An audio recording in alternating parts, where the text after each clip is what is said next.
뉴스공장. 최근 경제 현안 아주 많습니다. 부동산 문제도 있고 최저임금 문제도 있고 최근에는 비트코인 논란까지 있죠. 그래서 저희가 경제 관한은 그러면 가장 높은 자리에서 이 답을 해줄 사람이 누가 있느냐. 문재인 대통령이겠죠. 바쁘시다고 하더라고요. 그렇죠. 그 다음 분을 저희가 모셨습니다. 김동연 경제부총리 겸 기획재정부 장관. 뉴스공장을 찾아준 분들 중에 정부 최고위급 인사가 직접 나오셨습니다. 안녕하십니까? 네, 안녕하세요. 반갑습니다. 이런 라디오 인터뷰 하신 건 처음이죠? 제가 지방방송에 전화로 짧게 한 거 외에는 처음입니다. TV 라디오 전체 처음입니다. 예, 처음입니다. 뉴스공장에서 시작하셔야 됩니다. 네. 예. 직접 나오신 경우는 그러면 당연히 처음이겠네요. 그렇습니다. 처음입니다. 저희가 비트코인도 하도 난리여서 직접 모셔야 되겠다. 네. 이 뉴스공장 혹시 들으십니까? 예, 가끔 듣습니다. 예. 매일 들으셔야 됩니다. 매일 알겠습니다. 예. 가끔 들으시면 안 되고요. 더 자주 듣겠습니다. 네. 주의해 주시고요. 예. 지금 경제부총리 되시기 전에 아주대학교 총장도 하셨죠? 그렇습니다. 예. 총장 한 2년만 했습니다. 거기 어떻게 총장이 되셨습니까? 그 전에 쭉 관료셨잖아요. 제가 관료로 32년 넘게 근무를 하다가 지난 정부 초대 국무조정실장 장관급으로 있었습니다. 그러다가 제가 한 1년 정도를 아주 강하게 주장을 해서 제가 사의를 표하고 스스로 이제 공직에서 물러나와서 사실은 이제 지방에서 이제 칩거라고 할까요? 그러고 있었는데 한 반년 정도 지나서 아주대학교에서 요청이 왔었습니다. 총장 청구에서 요청이 왔는데 사실은 있는 그대로 말씀드리자면은 제가 다시 그런 일을 하는 것을 크게 원하지 않았었는데 그 직전에 다시 전 정부에서 입각 제의가 왔었습니다. 그래서 제가 그거를 박근혜 정부에서 입각 제의가 왔었는데 그래서 제가 박근혜 정부 때 장관하다가 사의를 펴고 그만두고 나갔고 다시 입각 제의가 두 차례 온 걸 제가 이제 고사를 하고 그러고는 제가 이제 백수였으니까요. 이렇게 있다가는 또 될지 몰랐다 싶어서 뭔가 일을 해야지 그런 것에서부터 자유로울 수 있겠다는 생각에서 한데 마침 그 전에 고사했던 대학에서 다시 또 총장 청구에서 후보를 올리겠다고 해서 수락을 했는데 이사회에서 저를 총장으로 결정을 했더라고요. 굉장히 어려운 질문을 하셔가지고 처음부터 당황스럽네요. 예, 그렇게 해서 총장을 하게 됐습니다. 잘난 척으로 들립니다. 그런가요? 있는 그대로 말씀드리는데. 부총리님 따라해 보세요. 예. 라디오는 뉴스공장. 시사는 김어준. 손석희보다 김어준. 예. 완전 독재신 것 같네요. 저희가 앞으로 써먹으려고요. 예. 자, 그럼 바로 질문으로 비트코인이지 않습니까? 예. 아주 난립니다. 예. 근데 이제 비트코인 거래소 폐쇄한다는 얘기가 잠깐 나왔었죠? 그렇습니다. 예. 그리고 나서 청와대에서 약간 후퇴한 거 아니냐? 그러면서 바로 나온 얘기가 뭐냐면, 정부가 오락가락 한다. 바로 비판이 나왔습니다. 현 시점 기준으로 정부 입장이 어떻게 되는 겁니까, 이게? 비트코인은. 지금 가상화폐 또는 암호화폐에 대해서는 지금 비이성적인 투기가 많이 되고 있는 것에 있어서 유념을 하고 있고 어떤 형태로든지 진정시키는 또는 합리적인 수준의 규제가 필요하다는 데에서는 정부에서 입장이 같고요. 다만 방법이 부처마다 조금씩 다른 것 같은데요. 그렇습니다. 좀 몇 가지 안이 나왔었죠. 일부 부처에서는 이제 거래소 폐쇄까지 나왔었고 법무부에서는. 예, 법무부에서는. 법무부에서는 하우스처럼 보는 거죠. 말하자면 도박판처럼. 법무부에서는 아무래도 이제 법 집행이라든지 여러 가지 보면서 조금 그런 측면을 강조하면서 조금 강한 안을 그 정부 안에서 얘기를 쭉 하고 있었고 또 다른 부처들이 생각하는 부처도 있었고요. 네. 또 그거는 그러니까 법무부뿐만 아니라 다른 부처에서도 아예 폐쇄까지도 검토해야 된다고 하는 부처도 있긴 있었다는 거죠. 그 정도까지는 아니고 그것과 유사하게 간 부처도 있었고요. 어허. 그렇지만 뭐 폐쇄까지 이렇게 명시로까지 얘기할 정도는 아니었고 이게 이제 총리실에서 TF 구성돼서 논의 중에 있거든요. 그래서 이제 국무정실장이 이제 팀장이 되고 관계부처 차관이 참석을 하고 있는데 네. 거기서 여러 가지 대안이 나온 것 중에 하나가 거래소 폐쇄 얘기인데 그게 조금 이제 앞서서 말이 나오는 바람에 기도했는데 그럼 지금 정부 정부 안 중에 다른 것도 뭐가 있습니까? 폐쇄 말고는. 아까 말씀드린 것처럼 이제 그 합리적인 규제 수준인데 사실 이제 네. 전 세계적으로도 여기에 대해서는 그 통일된 그런 규제에 대한 그 어떤 글로벌 스탠다드가 없거든요. 네. 그러다 보니까 예를 들면은 실명 거래를 한다든지 네. 또는 거기에다 또 과세를 한다든지 예. 등등 여러 가지 대안이 지금 논의 중에 있어서 일단 어저께 이제 발표를 했습니다만 그와 같은 투기에 대해서는 정부가 규제를 하는 데서는 이견이 없고 다만 투기는 강력히 규제하고 네, 네. 투기를 하고 실명제로 가고 실명제 하는 거를 포함해서 지금 논의 중입니다. 그래서 네. 아마 구체적인 방안은 다시 좀 얘기를 나와야 될 것 같고요. 다만 그 가상화폐의 이제 기반 기술이라는 이제 블록체인은 네. 4차 산업의 기반 기술 중에 그 하나라고 보는 그런 시각도 많고 하기 때문에 그 부분은 조금 다른 각도에서 보겠다. 이런 기술은 장려하되 비트코인이 투기성이 있는 부분은 규제해서 잡겠다. 예, 투기성 있는 부분은 이제 규제를 하고 또 국민들에게도 이걸 잘 그 알려서 이것이 상당한 그 리스크를 갖고 있다는 것도 좀 알리고 또 규제 방안도 만들고 그러면서 이제 블록체인에 대해서는 그 기반 기술로서 우리 4차 산업혁명이라든지 앞으로 그 선도 산업 쪽에서 할 수 있는 부분은 따로 좀 균형 잡히게 보겠다 이런 시각입니다. 원론은 알겠어요. 원론은 알겠는데 이런 반론도 있지 않습니까? 이게 이제 비트코인과 블록체인이 분리될 수 없는 거 아니냐. 이걸 규제하고 이걸 살린다는 게 말이 되느냐. 뭐 이런 반론도 있어요?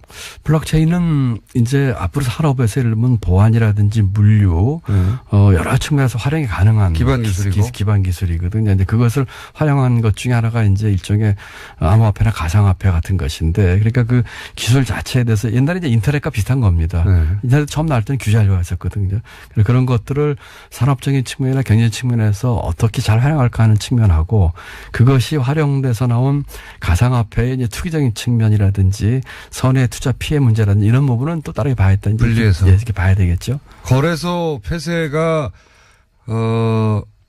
지금 여러 방안 중에 하나로 논의되는 수준이긴 한데 그것도 여전히 살아있는 옵션이긴 한 거죠. 예, 살아있는 옵션이긴 합니다만 그것은 정말 부처 간에 아주 진지한 검토가 좀 있어야 될 것입니다. 왜냐하면은 거래소 폐쇄를 했을 때에 생기는 이런 음성적 거래 문제라든지 또 해외 유출 문제 등등 또 그 반론도 만만치가 않거든요. 그렇기 때문에 정말 좀 빡세게 좀 서로 간에 검토해야 될 것 같습니다. 제가 그 편을 쓰고 좋아하실 것 같았어요. 어쨌든 지금 부처가 열심히 논의 중이다. 그렇습니다. 예. 뭐 부처가 각 부처 입장별로 그 중점적으로 보는 게 다르니까 견해가 다른 거는 당연합니다. 네. 다른데 어쨌든 거래소 폐쇄도 옵션으로 살아 있는 것이고요. 예. 살아 있는 것이고 근데 이제 그게 가장 강한 조치라고 하면 그 이전에 다른 조치로 이걸 잡을 수 있겠는가 검토해보는 중이고. 그렇습니다. 예. 뭐 언제 나옵니까? 조속한 시일 내에 빨리 내야 될 것 같습니다. 부동산도 왜 1차, 2차, 3차 막 대안들이 있잖아요. 1차, 2차, 3차는 아니고 이제 저희가 부동산도 과거에 쫓아가면서 대책을 내는 거는 참 현명하지 않은 방법이고요. 일희일비하지 않으면서 전체 판을 보면서 이렇게 해야 될 것이기 때문에 성급하게 쫓아가기보다는 큰 판을 보면서 제대로 할 수 있는 그런 대책을 내놔야 되지 않겠습니까? 비트코인도 예를 들어서 요 안이 통하지 않으면 그 다음은 이 안이 한다. 이런 식의 플랜들이 짜지겠죠? 글쎄요. 그렇게 되기보다는 한 번에 그냥 전반적인 것을 보면서 큰 틀에서 오래 갈 수 있는 그런 대책을 내놓는 것이 바람직하다 생각합니다. 정부 대책이 잘못돼서 가격이 오른다고 하는 주장도 있어요? 대책이 잘못되기보다는 이제 이번 같은 경우에 그래서 폐쇄이기 때문에 출렁이었었고 지금 다시 회복한 것으로 제가 보고를 받고 있는데, 정부로서는 대책이 잘못되기보다는 그런 것들을 분명하고 일관되게 메시지를 여러 가지 경제 문제도 마찬가지입니다만 주지 못한 점에 대해서는 꼭 이 건뿐만 아니라 다른 건에 있어서도 정말 유념을 해야 될 일이라고 생각을 합니다. 이번에 조금 그런 측면에서 일관되고 분명한 메시지를 주지 못한 것에 대해서는 제가 조금 송구스럽게 생각을 합니다. 메시지 관리가 일관되어야 한다는 말씀이신데, 제가 이제 질문 드린 요지는 뭐냐면, 비트코인 가격이 폭등하거나 폭락하면 그것은 정부의 책임이다 라고 하는 지적에 대해서는 어떤 입장을 가지고 계십니까? 그게 동의하기 어려운 부분도 있고 또 사례 들어서 일부 동의하시는 부분도 있을 텐데, 지금 비트코인은 아시는 것처럼 비이성적인 투기 부분도 분명히 있습니다. 그런 부분에 대해서는 저희가 사전적으로 거기에 대해서 충분한 좋은 대책을 만들지 못했고 나타난 현상이라는 측면에서는 저희가 반성할 점도 있다고 생각을 하지만, 기본적으로 그 같은 투기는 또 개인의 어떤 자기 책임하에 사는 측면도 있거든요. 그렇기 때문에 같이 좀 균형 잡히게 봐야 될 것 같고, 정부 입장에서는 조금 더 진지하면서도 좀 더 빨리 여기에 대해서 대책을 만들어서 많은 국민들이 좀 보고 이렇게 뭐라고 할까요? 거기에 따라서 이렇게 행동할 수 있는 그런 것을 조금 더 빨리 만들었었어야지 하는 생각을 해봅니다. 종합대책이 일찍 있었어야 하지만 투자는 결국 개인 책임이다, 이렇게 요약되는 겁니까? 그렇습니다. 예. 원래 이제 자기가 돈 잃고 나면 탓할 사람 찾거든요. 네. 제일 먼저 눈에 띄는 게 정부이기 때문에. 네. 예, 앞으로 요 문제가 어떻게든 간에 잘못되면 무조건 정부 책임을 할 거예요. 예. 맞습니다. 그럴 소지가 충분히 있죠. 예. 그래서 정부 입장에서는 정부 탓을 못하게 하는 종합대책이 빨리 나와야 될 것 같습니다. 네. 예. 빨리 나오는 것도 물론이고요. 그 다음에 지금 두 가지 말씀드리고 싶은데, 하나는 이 부분이 완전히 그렇게 오래됐던 아주 새로운 이슈였었고요. 그런 측면에서 하나 좀 이해해 주시면, 두 번째는 정부의 어떤 정책도 모든 사람이 만족하는 정책은 있을 수가 없습니다. 결국은 그렇죠. 어떤 정책에 의해서 예를 들어서 합리적인 세를 규제를 한다고 하더라도 그 규제로 인해서 손해봤다거나 또는 마음에 안 드시면 반드시 있게 마련이고요. 부동산은 마찬가지고 최저임금은 마찬가지고. 그렇기 최저임금으로 넘어가고요, 그럼. 예, 그렇게 좀 하시죠. 예. 최저임금 때문에 영세 자영업자들이 부담이 너무 커져가지고 이거 다 망하게 생겼다, 이런 얘기 엄청 많이 나옵니다, 요즘. 네. 이거 어떻게 보십니까? 맞는 지적입니까? 아니면 과장한 겁니까? 아니면 이거 문재인 정부 잘못되라고 저주를 하는 겁니까? 사실관계를 과장하는 건 어떤 건가요? 어제 제가 인천에 있는 어느 아파트 단지를 갔습니다. 네. 인천 가좌동이라고 하는 곳인데요. 거기를 간 이유는 그 아파트 단지에 일하는 경비원들이 계신데, 지난 10월 달에 입주자 대표 회의에서 이제 최저임금이 오르니까 이분들 일부 해고합시다. 네, 그러고 예. 자동화합시다 하는 것을 입주자에게 투표에 붙였어요. 네. 그랬는데 작년 10월 달 일이라고 들었는데, 입주자분들이 한 60%가 그걸 부결을 시키고 네. 이분들을 고용을 유지하자, 우리가 관리비가 좀 오르더라도 유지하겠다라는 결정을 내렸습니다. 네. 결정을 내린 이유는 제가 가서 만나보니까 크게 두 가지인데, 하나는 우리가 이분들이 하는 서비스를 계속 좀 받고 싶다. 네. 요새 이제 경비원들이 제일 많이 하는 일이 택배랍니다. 택배 받는 거랍니다. 그래서 이분들이 그동안 했던 서비스에 만족하고 이런 양질의 서비스를 받고 싶다는 거였고, 두 번째는 그 단지가 좀 오래된 단지예요. 네. 그러다 보니까 입주민들과 경비원들이 많이 아시는 거예요. 인간적 관계 때문에. 그렇죠. 네. 그리고 경비원들 연령층이 60대 후반에서 70대 중반까지입니다. 연세가 드신 분들이에요.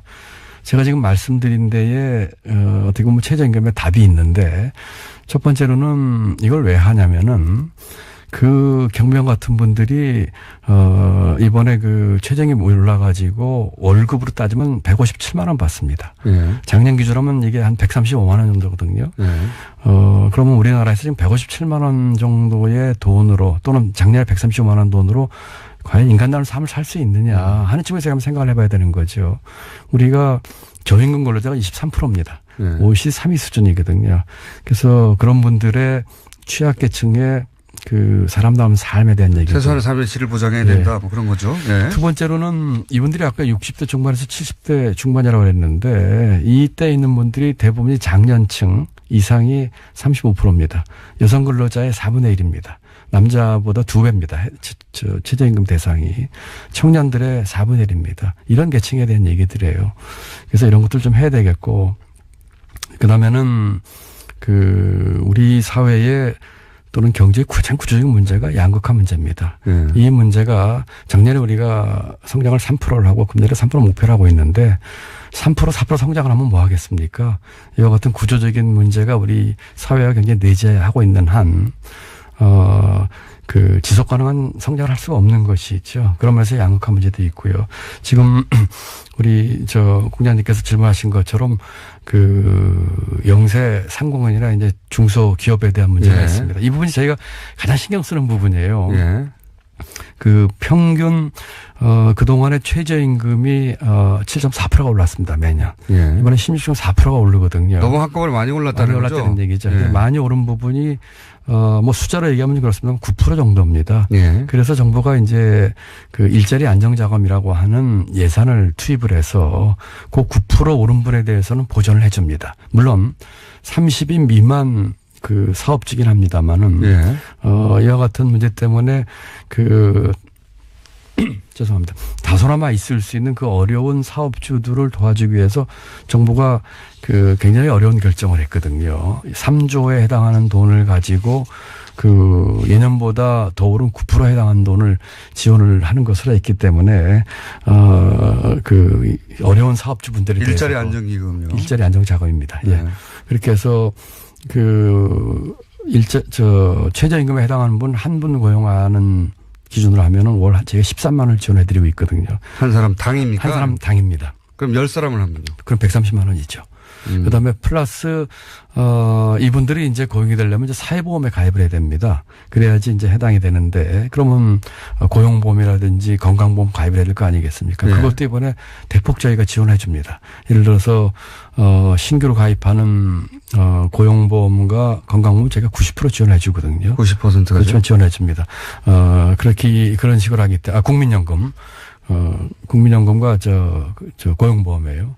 그런 식으로 하기 때문에 어려운 처지에 있을 수 있는 사업주에 대해서 이와 같은 지원을 통해서 하는 것이죠. 물론 사업주 부담 금액이 전혀 없어지는 건 아닙니다. 그런데 사회보험 같은 경우에 약 한 17,000원 정도 한 달에 부담을 하셔야 되는데 그 정도 부담을 하시는 정도로 하면서 해년마다 올랐던 최저임금 인상분에 대한 부담분 정도가 있는데, 물론 이것도 아예 부담을 안 드리면 좋겠지만, 아까 말씀드린 여러 가지 이유에서. 그럼 그런 정부 지원을 받으면 결국 예년의 인상률 정도 수준이다. 이런 말씀이신가요? 그렇습니다. 16.4% 오르는데, 저희가 9% 지원해 주니까 6.4%는 예년 7.4%죠. 그거는 예년에 올랐던 수준입니다. 그러니까 지금 영세 자영업자 부담이 급속도로 늘어나서 지금 망하게 생겼다는 건 과장됐다는 말씀입니까? 어떤 분들은 힘드신 분들도 계시겠죠. 그렇지만 전체적으로 그걸 그렇게 싸잡아서 얘기하는 거는 조금 과장됐다는 생각이 들고 그뿐만 아니고 저희가 특히 종편에 이런 얘기 많이 나오는데요. 보수 매체하고. 예. 저희는 전체를 그렇게 하는 거는 좀 과장됐다 생각을 합니다. 왜냐하면은 지금 말씀드린 일자리 안정자금 말고도 저희가 같은 소상공인의 영세 중소기업인을 지원하는 대책이 세어보니까 76가지입니다. 그중에 예를 들면 임대료 문제도 있고요. 카드 수수료 인하 문제도 있고 그런 것들 같이 지원을 해드리고 있거든요. 그래서 이와 같은 지원을 그런 처지에 있는 사업주들께서 전부 다 신청해서 받으셔가지고 그러면서 우리 최저임금 인상의 취지도 좀 충분히 이해를 하시면서 고용을 유지하고 또 더 사업 잘하셔서 가능하면 더 많은 분들 고용하시고 이렇게 해주셨으면 좋겠습니다. 그럼 이런 것도 있지 않습니까? 이렇게 최저임금이 올라서 월급 오를 줄 알았더니 근로시간을 줄인다든가 여러 가지 방법으로 이제 업체 입장에서 이제 지출을 줄이기 위해서 그런 편법을 쓰거나 꼼수를 쓰는 경우도 있잖아요. 그런 편법에 대해서는 그 고용부 또 노동청에 있는 지방노동청 또 이런 관서를 통해서 지금 단속을 지금 하고 있고요.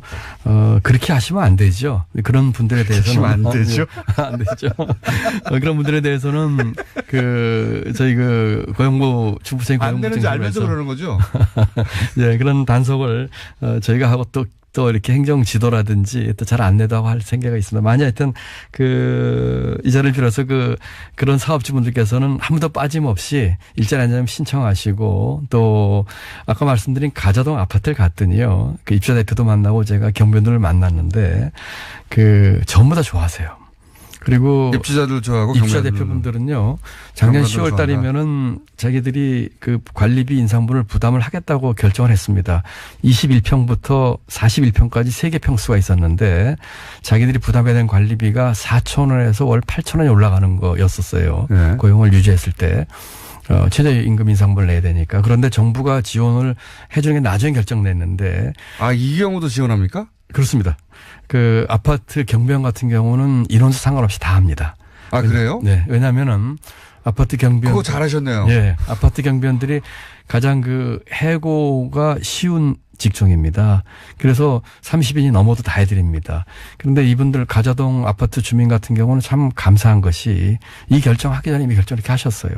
그러고 나서 정부가 지원을 해준다고 하니까 관리비가 4,000원에서 8,000원 오르는 것에 반 이상을 정부에서 지원을 받는 거예요. 오히려 줄어들었네요, 그러면? 그러니까 이제 자기들이 원래 더 내려고 한 돈의 한 45% 정도, 40% 정도만 내면 되는 거죠. 예를 들어서 21평 아파트에 사시는 분들은 그 아파트 경우에는 관리비가 한 2,000원 정도 오릅니다. 41평 사시는 분들은 4,000원 오릅니다. 그런데 만나보니까 그 경비원들 너무 고마워하면서 더 열심히 일하겠습니다 하시고요. 연세가 70 넘으신 분인데 건강해 보이세요, 일을 하니까. 그다음에 입주자 대표분들도 우리가 이런 결정인데 정부가 둬서 고맙고 이분들 계속 유지해서 고맙고 그러니까 다 해피하신 거예요. 저도 굉장히 아주 잘한 거 말고는 부동산이요. 부동산이요. 부동산 지금 부동산 파리 대책이 이제 한마디로 집 많은 사람들 내놓으라는 거였잖아요. 세금 올라갈 테니까. 근데 그 양반들이 오히려 집을 팔지 않아서 집값이 올라가고 있다. 이런 지적이 있습니다. 그 원인 분석이 맞는지는 모르지만 어쨌든 강남 4구의 집값은 오르고 있어요. 둘 다 묶어서 얘기해 주십시오. 그 원인 분석에 대해서는 저는 이의를 제기하고 싶고요. 네. 일부 언론에서 그런 얘기를 하는데 정확한 사실에 근거해서 얘기를 하는 게 좋을 것 같습니다. 지난 4, 5년 동안에 최근 부동산 거래 기간, 예를 들어 12월이면 12월에 지난 4, 5년 동안의 거래 건수하고 작년 거래 건수를 보면 작년에 더 많습니다. 그래요? 예, 그렇습니다. 그러니까 오히려 초과했습니다. 그렇기 때문에 물론 강남 4구에서 가격이 오르는 것을 보니까 또 정부가 단속하고 하니까 일부 중개업소에서 문을 닫는 일도 벌어지니까 이 거래가 안 되는 걸 생각하실지 모르지만 통계상으로는 더 많습니다.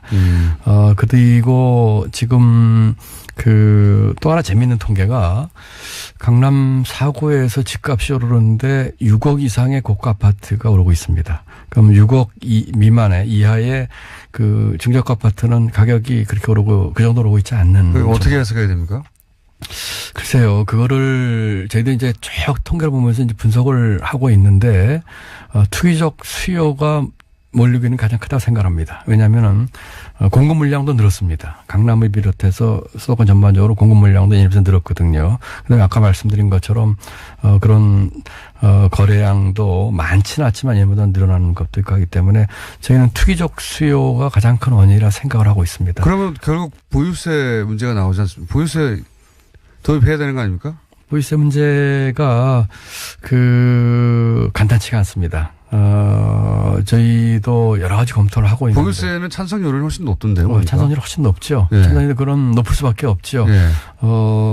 그렇지만은. 비싼 아파트 있는 분들이 적으니까요.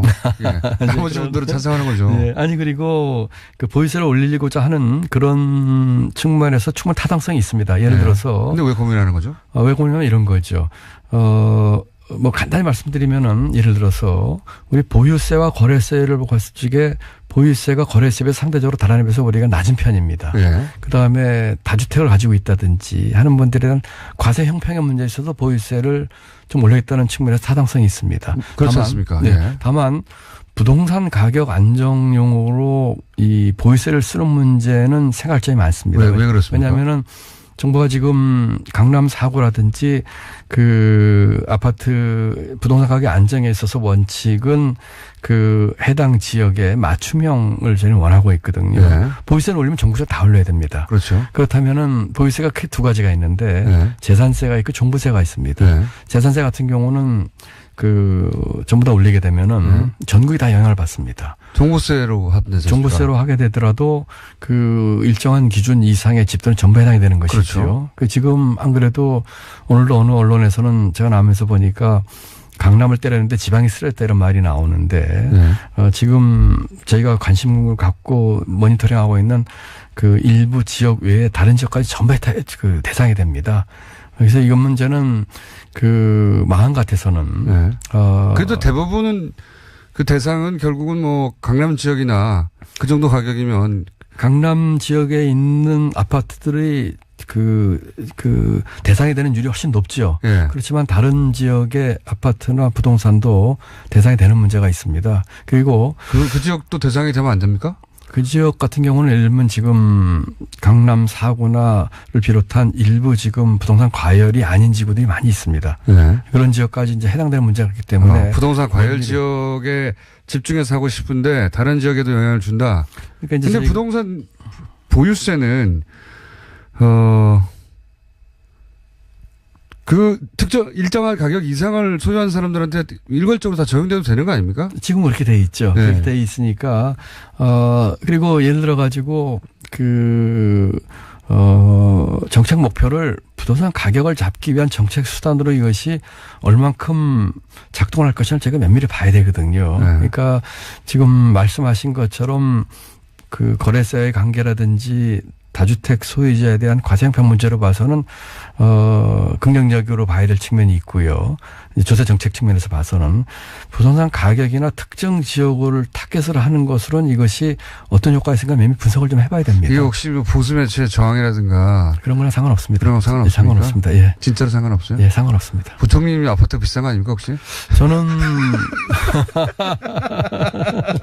예전에 이런 보도 중에 이런 정책을 쓰려고 하는 관료들의 아파트가 실제로 비싸가지고 안 하는 거 아니냐 이런 지적도 많이 있었는데. 제 경우를 말씀드리자면 저도 그 지역에 작은 아파트를 하나 가지고 있습니다. 유일하게 갖고 있는데 저는 집을 한 채 가지고 있는데 그 집이 전용 면적 18평짜리입니다. 네. 작은 면적입니다. 해당 사항이 없다? 아닙니다. 네. 뭐 저도 그 어느 댓글에 보니까 그 지역에 있어서 뭐 그 집값 올라 좋겠다 이런 얘기를 하시는데 그런 문제나 좋죠, 뭐 좋기는.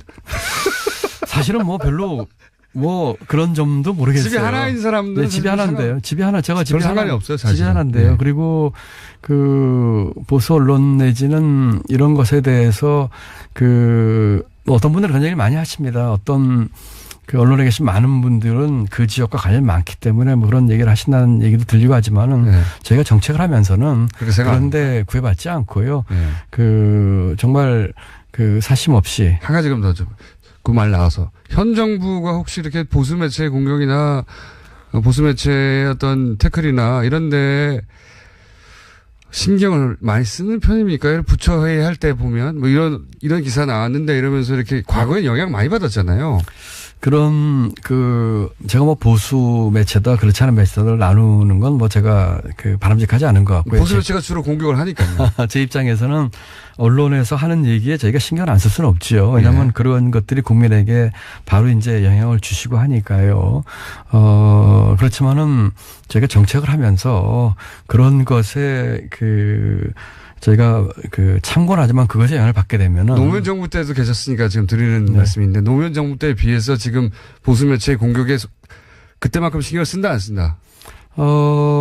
글쎄요. 이걸 정부 전체를 제가 말씀드리기는 그 위치에 있지 않고요. 네. 제 입장에서는 그런 점에 저희가 고려는 하지만 그것에 대해서 정책에 영향받지는 않는다. 이렇게 말씀드리고 싶습니다. 고려는 하지만 영향을 받지는 않는다. 뭐 옛날보다 덜 쓴다. 덜 쓴다. 글쎄요, 저는 그렇게 생각합니다. 예. 시간이 거의 다 됐는데, 네.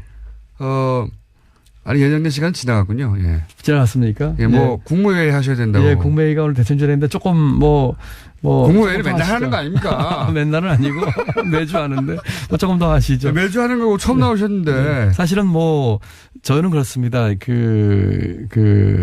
아까 우리 사진에도 우리 팀장님하고 일하는 게 있었는데 장관들께 출연 요청을 하시던데 저희는 요청을 받지를 못했고 오히려 제가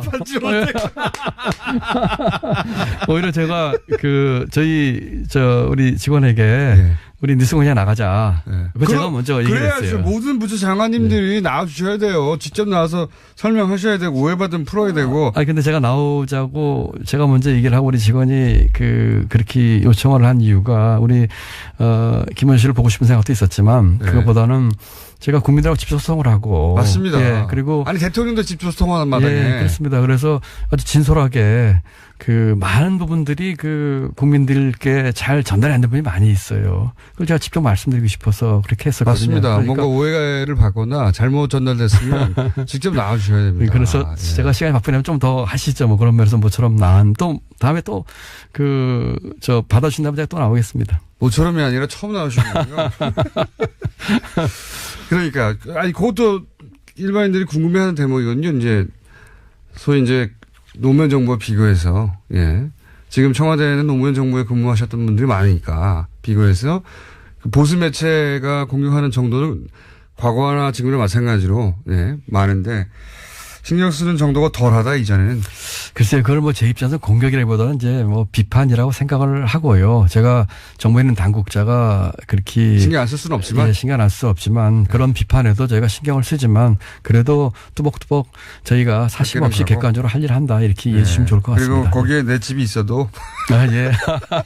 개의치 않고 내 집값이 떨어지더라도 그런 정책을 쓸 필요가 있으면 쓴다. 저 같은 경우 집이 한 채인데 그게 오르거나 내려가는 게 집 여러 채 있는 분들 있지 않습니까? 예. 관료들 중에 그분들 신경 쓰이겠죠. 근데 이제 그것도 너무 이렇게 일리적으로만 말씀하지 마시고요. 예를 들면은 집이 서울에 있었는데 세종에 간 공무원도 있고요. 그러다 보니까 일시적으로 뭐 그런 분도 계시고 또 여러 가지 개인 사정들이 있으시게 그걸 너무 이렇게 싸잡아서 매도하시기보다는 개인 사정이 정부 정책에 미치는 영향이 있는 사람도 봤다. 보긴 봤다. 저는 그렇게 생각하지는 않습니다. 본인은 아니지만 보긴 본 적이 있다. 책임 있는 공직자가 그렇게 하면 안 되죠. 안 되는데 보긴 본 적이 있다. 뭐 제주에서는 제가 없습니다만은. 그런 이야기 들은 적은 있다. 들은 적은 있다. 글쎄요. 별로 전 그런 얘기를 들어본 적은 없습니다만. 인간관계가 너무 좋으신 거 아닙니까?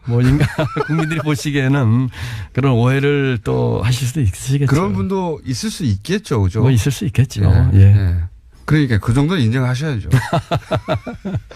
그래서는 안 된다, 근데. 예, 그래서는 안 되지만, 또 각자 사정에 따라서, 이런저런 돼 있는 것을 너무 또 싸잡아서 이렇게 얘기하시는 것도 좀 가혹할 수도 있습니다만, 그렇지만 이건 분명합니다. 공직자가, 특히 책임 있는 공직자가 국민들이 보시기에 조금 더 도덕적이고, 조금 더 솔선하고 하는 그런 모습은 보여야 되겠죠. 마지막으로 요것만 여쭤보고 보내드릴게요. 석방시켜드리겠습니다. 네. 지금 제가 감옥에 갇혀 있습니까? 네, 기재부가 다스의 3대 주주 아닙니까? 예. 기재부가 사실 하고자만 했으면 이전 정부에서도 실소유주 밝혀낼 수 있었지 않습니까? 기재부가 이제 상속세 때 물납을 다수 주식을 받아서 지금 19.9%인가요를 지금 3대 주주 소유를 저희는 3% 가지려고 이렇게 노력하고 있는데 이미 19% 가지고 있잖아요. 지금 뭐 프란더스계에서 3% 하는데 전혀 문제 없으시잖아요. 뭐 그렇게 이 기업의 투명성을 위해서 하는 그런 민간 활동을 충분히 이해를 하고요. 제 말은 기재부가 할 일을 안 했지 않냐? 아니 기재부에서는요. 상속세를 물납을 받아서 주식 가치가 영향을 미치는 주주로서의 모니터링 하는 거는 했다고 생각을 하고요. 다만 이것이 이제 실질 소유자가 누구냐 하는 문제는 지금 이제 검찰에서 지금 수사 중에 있기 때문에. 그럼 이건 어떻습니까?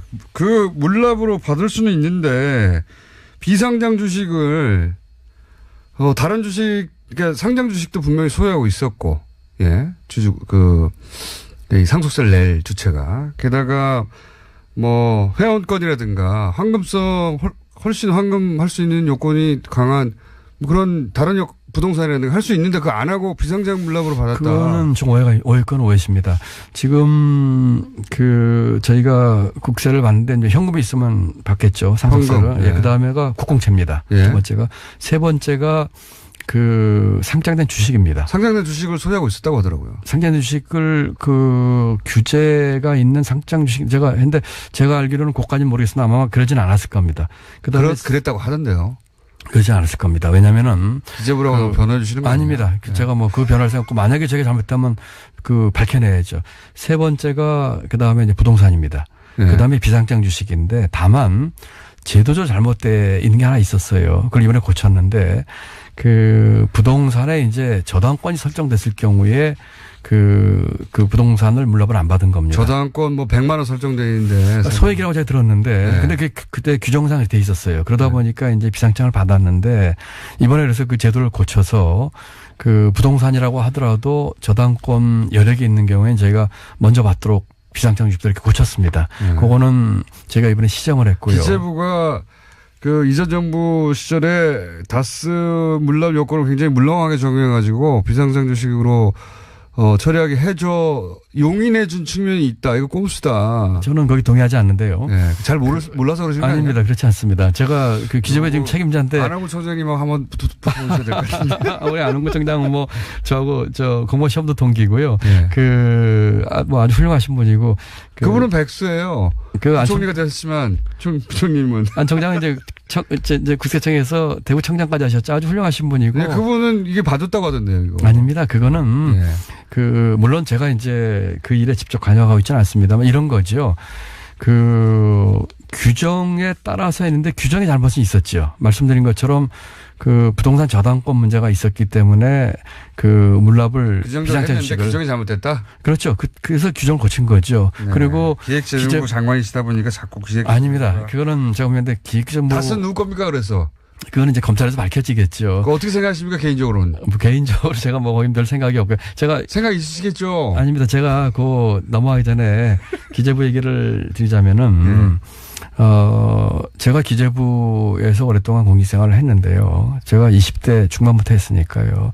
기재부 공무원들이 뭐 혹시 실력이 부족하거나 뭐 그럴 때는 있을지 모르겠지만 적어도 이런 문제에 있어서 불편하거나 부당하거나 편법적으로 처리하고 그러진 않습니다. 그런 적은 있습니다. 장관님은 안 그러신 것 같고 네. 장관님 주변에도 안 그러신 것 같은데 네. 그럴 사람도 있을 수도 있습니다. 네, 그거는 인정합니다. 그러니까요. 네. 그런 사람들이 그렇게 했을 수도 있어요. 네, 네. 그건 뭐 인정합니다. 어쨌든 다스가 근데 누구인지 모르신다고요? 예, 저는 지금 누구 걸 것 같습니까? 그럼? 그거는 제가 이 자리에 있는 사람이 와서 그런 얘기하는 거는 뭐 적절치 않고 앞으로 이제 검찰 지금 수사 중이고 국세청 세무조사까지 있으니까. 네. 그래도 짐작은 있으시죠, 짐작은. 글쎄요, 저는 사실은 솔직히 말씀드려서 다스라는 것에 대한 내용을 안 게 불과 몇 년 안 됩니다. 그 전에 이런 게 있는지도 몰랐어요. 다스 누구 겁니까? 묻기 시작한 게 얼마 안 됐어요. 예. 네, 그렇습니까? 어쨌든 다스란 자체에 대해서도 잘 모르신다. 예, 지금 어쨌든 검찰의 수사 중이니까 짐작이 있잖아요. 짐작이 개인 짐작. 지배하시게 정하는데 검찰 수사 이제 국세청 세무조사를 보시죠. 곤란하시네요. 네. 예. 근데 우리 공장님이 물어보시면 물어보시고 제가 하고 싶은 얘기는 하나도 못하게 하시는 것 같으네요. 많이 하셨어요. 그렇습니까? 진짜로. 근데 보니까 방송에 맞는 체질이신데요. 그렇습니까? 네. 예. 자주 나오셔야 될 것 같아요. 예. 제가 자주 나오겠습니다. 그리고 말씀드린 것처럼 국민하고 직접 소통하고 싶습니다. 그리고 저희가 하고 싶은 일 알려드리고 싶고요. 예를 들어서 월간 김동연 어떻습니까? 월간 김동연. 예. 고려해 보겠습니다. 한 달에 한 번 정도는. 한 달에 한 번 나와가지고. 하시죠 뭐. 약속하셨어요? 네, 하시죠. 네. 뭐. 한 번 정도 하시죠. 말 바꾸기 없게요. 네. 대신에 좀 너무 물어보시기만 물어보지 마시고 저도 좀 하고 싶은 얘기를 저도 장사를 해야 되고 부총님도 장사해야 되니까 알겠습니다. 서로 장사하는 것으로 그렇게 하겠습니다. 예. 자, 예정된 시간을 훌쩍 넘어가지고 국무회의가 뭐 중요하냐. 직접 국민과 만나야 한다. 그래서 20분 이상 국무회의에 지각하게 생겼는데 저희는 알 바가 아니죠. 자, 혹시 인사하실 말씀 있습니까? 인사요? 아, 네. 우리 저 애청자분들께. 네. 혹은 뭐 국민여러분께. 예, 새해 복 많이 받으시고요. 이렇게 뉴스공장을 통해서 우리 국민여러분들과 이렇게 직접 소통에 대해서 정말 반갑고, 감사한 생각입니다. 금년에 저희는 국민소득 3만 불 시대를 맞이할 것입니다. 또 그렇게 하도록 최선을 다하겠습니다. 그렇지만, 그와 같은 3만 불 시대에 걸맞는 우리 국민 삶의 질은 과연 되느냐에 대해서 제가 많은 생각을 해야 될 것 같습니다. 그런 측면에서 실질적으로 국민의 삶이 이렇게 좋아지고 또 체감할 수 있게끔 우리 성장의 과실이 골고루 돌아갈 수 있게끔 최선의 노력을 다하겠습니다. 또 일자리. 부총리님. 저희 방송 끝날 시간 다 됐어요, 이제. 아, 그럴까요? 역공이시네요. 네. 어쨌든 반갑습니다. 또 자주 뵙게 되길 희망합니다. 감사합니다. 네, 지금까지 월간 부총리. 저희 코너명 정했거든요. 이미. 월간 부총리 첫 시간이었습니다. 김동연 경제부총리였습니다. 감사합니다. 네, 감사합니다. 수고하십시오.